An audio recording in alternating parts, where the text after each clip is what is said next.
नमस्कार, मैं हूं अंकित कुमार सिंह और आप देख रहे हैं किसान तक।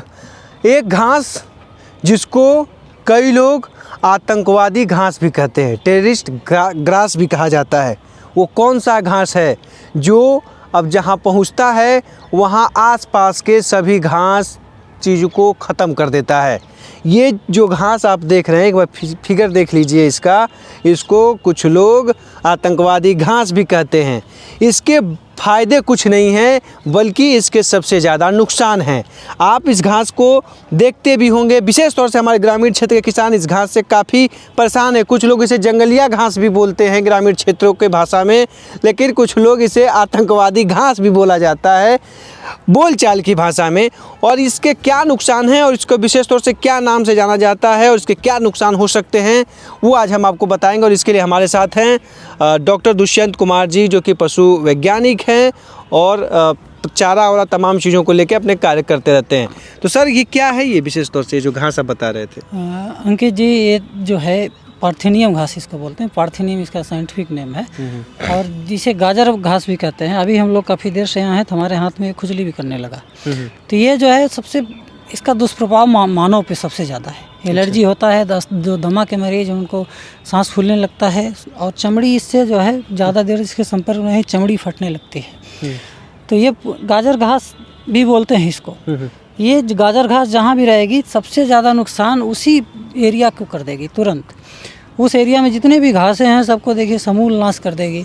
आपके अगर खेतों में मान लीजिए गेहूँ खेत में हो गई तो उस गेहूँ खेत में गेहूँ नहीं रहेगा। देखिए जी, पूरा सर केवल यही रहेगी। आसपास देखिए, इसके आसपास कुछ नहीं है। आप देखिए, ये घास भले यहाँ पे है लेकिन ये घास यहाँ पे नहीं है, क्योंकि ये करीब करीब जितना इसका अपना रहता है पूरा एरिया, वहाँ पे आसपास कोई घास जल्दी होने नहीं देता है। ये इसकी सबसे बड़ा है और सबसे ज़्यादा इफेक्ट इसको मानव शरीर को, मतलब हमारे किसान का है। पशुओं को भी इससे बहुत एलर्जी होती है। पशु देखिए, कोई भी पशु घास ही खाता है, घास खा लेगा उसको एलर्जी होगी, उसको दमा और जो दमा तो मान लीजिए नहीं डायग्नोस होता, लेकिन उसके लंग्स की प्रॉब्लम होगी, एलर्जी होगी भयंकर रूप से।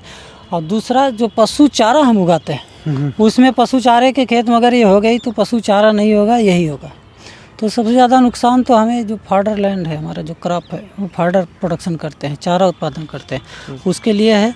तो इसके लिए जो ICR है हमारी, ये बेसिकली मैक्सिको से आई थी PL 480 गेहूँ के साथ और पूरे देश में फैल गई। तो इसके लिए ICR जो हमारा कृषि अनुसंधान परिषद है, वो भी समय समय पर जागरूकता अभियान चालू करता है। मैं आपके माध्यम से पूरे किसान भाइयों को बोलना चाहूँगी, जहाँ इसको देखें, इसको जड़ से उखाड़े, इसे काटे नहीं, जड़ से उखाड़ के इसको पीट के समझिए मार डालें।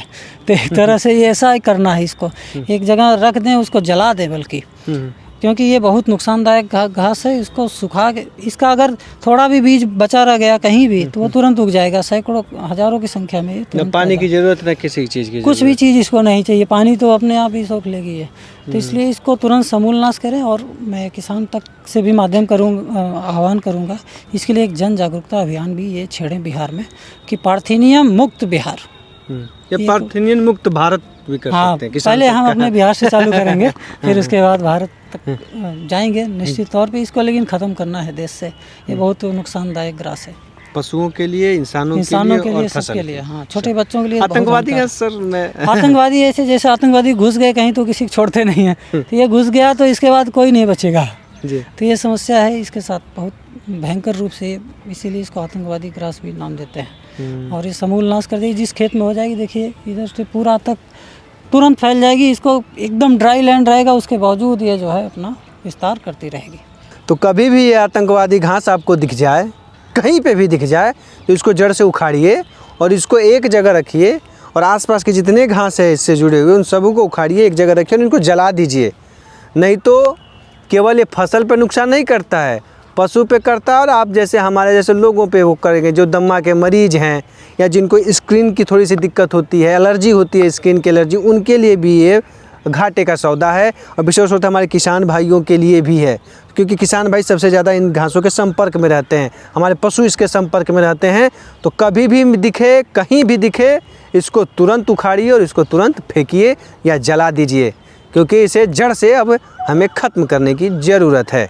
उम्मीद करते हैं इस घास की जानकारी से आप जागरूक हुए होंगे और इस उम्मीद के साथ हम इस वीडियो की समाप्ति करते हैं कि अगली बार जब आपसे हमारी किसी और विषय पे बात होगी या इस घास के विषय पे बात होगी तो हमारे किसान भाई ये ज़रूर कमेंट बॉक्स में लिखेंगे कि हमने इस घास के आसपास जो हमें दिखा था हमने इसको उखाड़ा और इसको जला के ख़त्म करने का पूरा प्रयास किया और लोगों को भी जागरूक करने का प्रयास किया।